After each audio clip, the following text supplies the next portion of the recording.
श्रीलंका के खिलाफ 2 मैचों की टेस्ट सीरीज नहीं है, ये वर्ल्ड टेस्ट चैंपियनशिप के फाइनल तक पहुंचने की लड़ाई है।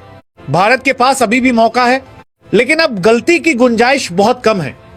श्रीलंका के खिलाफ यह सीरीज जीतना भारत के लिए बेहद अहम है और इसके साथ ही WTC चक्र में बाकी बचे मुकाबलों में भी लगातार जीत हासिल करनी होगी। यानी भारत के लिए हर टेस्ट अब सिर्फ एक मैच नहीं बल्कि फाइनल की तरफ बढ़ता हुआ एक कदम है। और पहले ही दिन भारत ने जिस अंदाज में शुरुआत की है उससे श्रीलंका के लिए खतरे की घंटी जरूर बज गई है। शुरुआत में यशस्वी जायसवाल का दुर्भाग्यपूर्ण रनआउट हुआ, लेकिन उसके बाद KL राहुल और देवदत्त पडिक्कल ने ऐसा मोर्चा संभाला कि श्रीलंकाई गेंदबाजों की सारी मेहनत बेअसर होती नजर आई।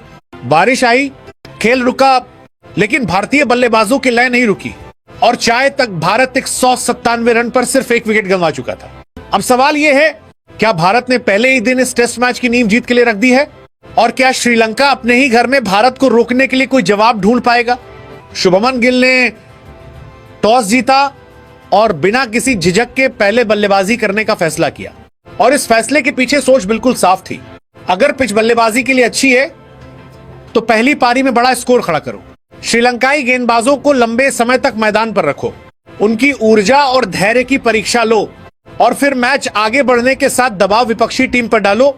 भारत ने शुरुआत में बिल्कुल यही किया, लेकिन पहले दिन सबसे ज्यादा जिम्मेदारी बल्लेबाजों पर थी और उन्होंने निराश नहीं किया।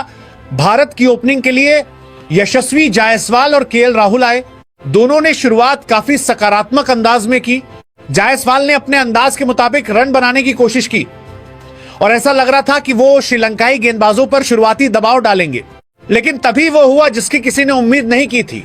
1 रन लेने की कोशिश में दोनों बल्लेबाजों के बीच तालमेल बिगड़ गया, रनआउट की स्थिति बनी और आखिरकार जायसवाल को वापस लौटना पड़ा। उन्होंने 37 गेंदों पर 32 रन बनाए।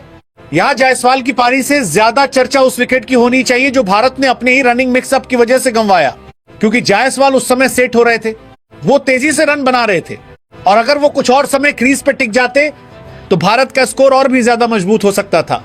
लेकिन क्रिकेट में कभी कभी आपकी सबसे बड़ी गलती खराब शॉट नहीं होती, गलत तालमेल होता है और जायसवाल को उसी का नुकसान उठाना पड़ा। जायसवाल के आउट होने के बाद सारी जिम्मेदारी KL राहुल पर आ गई और राहुल ने वही किया जिसके लिए उन्हें टेस्ट क्रिकेट में जाना जाता है। उन्होंने जल्दबाजी नहीं की और फिर धीरे धीरे अपनी पारी को आगे बढ़ाया। राहुल ने 162 गेंदों पर 77 रन बनाए और भारत की पारी को मजबूती दी। राहुल की पारी शायद देखने में उतनी आक्रामक नहीं थी, लेकिन टेस्ट क्रिकेट में हर पारी का मूल्य स्ट्राइक रेट से नहीं तय होता। कभी कभी एक बल्लेबाज का काम गेंदबाजों को थकाना होता है और राहुल ने यही किया। उन्होंने एक छोर संभाल कर रखा और दूसरे छोर पर आने वाले बल्लेबाज को खुलकर खेलने का मौका दिया। यही वजह है कि उनकी पारी भारत के लिए बेहद महत्वपूर्ण रही। और फिर आए देवदत्त पडिक्कल। यहां भारत की बल्लेबाजी का अंदाज ही बदल गया। जहां राहुल ने धैर्य और नियंत्रण के साथ पारी को संभाला, वहीं पडिक्कल ने अपेक्षाकृत ज्यादा सकारात्मक और आक्रामक बल्लेबाजी की। उन्होंने खराब गेंदों को छोड़ा नहीं, स्कोरिंग शॉट्स खेले, गैप ढूंढे और रन रेट को आगे बढ़ाते रहे। चाय तक पडिक्कल 84 रन के आसपास नाबाद थे और राहुल 77 पर नाबाद थे। भारत 197 तक पहुंच चुका था, यानी पडिक्कल शतक की तरफ बढ़ रहे थे और यही इस पारी का सबसे खूबसूरत हिस्सा था। एक छोर पर राहुल का अनुभव और दूसरे छोर पर पडिक्कल का आत्मविश्वास। ये साझेदारी भारत के लिए सिर्फ रन नहीं बना रही थी, ये श्रीलंकाई गेंदबाजों का धैर्य भी तोड़ रही थी। KL राहुल के बाद कप्तान शुभमन गिल क्रीज पर आए और उनसे उम्मीद थी कि वो पडिक्कल के साथ मिलकर भारत को और बड़ी स्थिति में ले जाएंगे। गिल का टेस्ट रिकॉर्ड और बल्लेबाजी का आत्मविश्वास ऐसा है कि उनसे हमेशा बड़ी पारी की उम्मीद रहती है। उन्होंने भी आते ही पारी को संभालने की कोशिश की, लेकिन यहां एक महत्वपूर्ण बात यह है कि पहले दिन का असली काम राहुल और पडिक्कल पहले ही कर चुके थे। भारत को शुरुआती झटका लगा था, लेकिन उसके बाद उन्होंने पारी को पूरी तरह नियंत्रण में ले लिया। यही मजबूत टेस्ट टीम की पहचान होती है। एक विकेट गिरता है, लेकिन टीम की बल्लेबाजी बिखरती नहीं है। भारत के बल्लेबाजों ने लगभग सभी को धैर्य और आत्मविश्वास के साथ खेला।